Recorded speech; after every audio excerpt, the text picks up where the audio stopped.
It was during this cruise that Maria announced to her husband that she was leaving him for Onassis. Several times she confessed to me that what the hell am I doing? I must get away, I must start all over again as a woman. I must have a child, I must do something.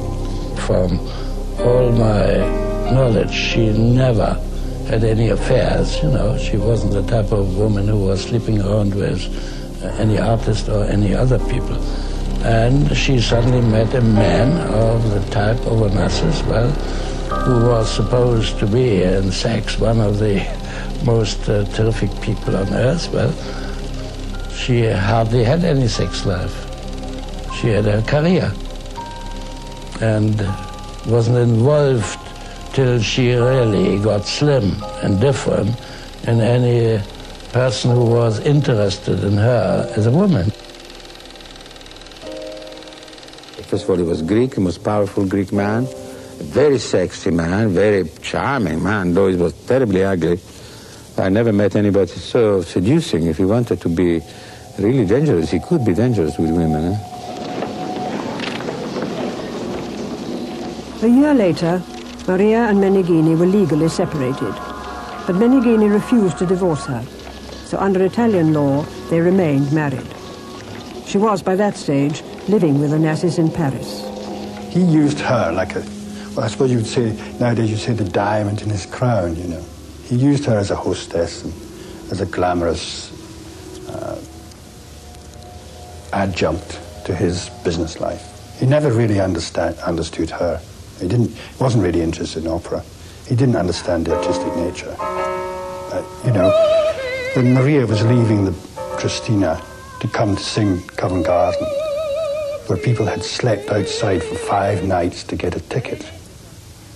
She was leaving the Christina down in the Mediterranean to fly to London. And he said to her, "Why do you bother to sing? I've got plenty of money." She had no conception of her needs as an artist. As you can hear, Maria's voice was perfect. Maria has been known to walk out before, so if you want to be sure of hearing her, don't get all dressed up. Just go to a rehearsal. I was fascinated by she usually listening to stays all to the her end of pupils, those. singing the various repertoire, which was the light operas, the rather heavy operas, the mezzo-sopranos, even tenors. And it was most interesting because you learned a lot. So I used to go to the conservatoire, 10 o'clock in the morning, and I used to leave with the last pupil. Even Hidalgo was quite amazed because she was asking me frequently, "Why do you stay here?" And I felt, my answer was that even with the least talented pupil, you can learn something, because even from the least talented pupil, he can teach you something that you, mostly talented, might not be able to do. He was a shrewd business pirate man who made a hell of a lot of money. And you would use anyone to help his career and make more money. It should scandalize you, but it isn't meant that way. And you would use anyone to help his career and make more money. Feel about a woman, don't you think? To help his career and make more money.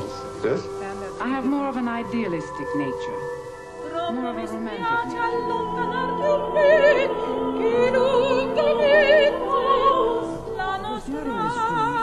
But Maria announced to her husband that she was leaving him for Onassis. Several times she confessed to me that what the hell am I doing? I must get away, I must start all over again as a woman. I must have a child, I must do something. From all my knowledge, she never had any affairs, you know. She wasn't the type of woman who was sleeping around with any artist or any other people.